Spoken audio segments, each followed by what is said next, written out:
আমার নামে অনেক পার্সোনাল কথা বলেছিস, আর যখন আমি অর্পিতার ব্যাপারে একটু বলতে গেলাম তোর মানে গান্ডু ফ্যান্সরা এসে কি বললো, আগে প্রমাণ দিবি তারপর কথা বললি। প্রমাণ নিবি, দেখ মানে এটা হচ্ছে বাদশা, এটা হচ্ছে অর্পিতা। কিরকম সুরের বাচ্চা রে তুই? তুই তো বন্ধুর নামে কলঙ্ক। সামান্য দুটো ভিউজের জন্য অর্পিতার ছবিটাকে নিয়ে তুই সোশ্যাল মিডিয়ায় খেলাধুলা করছিস না? তুই তো ভালো করে জানিস তার বিয়ে হয়ে গেছে, তার সবকিছু সংসার ধর্ম সবকিছু হচ্ছে, তারপরে এইসব জিনিসগুলো করার কোনো মানে হয়? আর তুই যে তার সাথে কথা বলে কল রেকর্ডিংটা ভাইরাল করলি, তুই তার পারমিশন নিয়েছিলিস একবারও?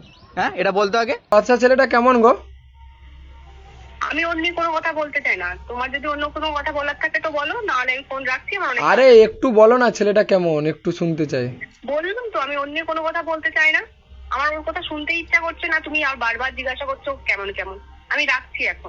কল রেকর্ডিংটা শুনে তো তোমরা বুঝে গেছো ও কত বড় শুয়োরের বাচ্চা। ও যার সাথে একবার মিশেছে না, সে ওর নামটাও মুখে নিতে ঘেন্না পায়।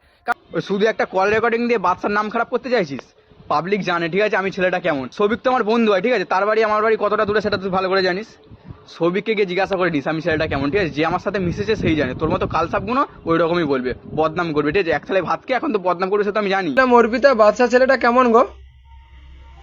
আমি অন্য কোনো কথা বলতে চাই না।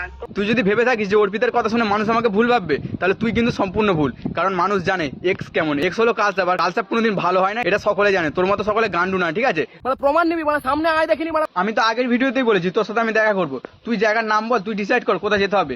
যেখানে বলবি আমি সেখানেই যাবো, ঠিক?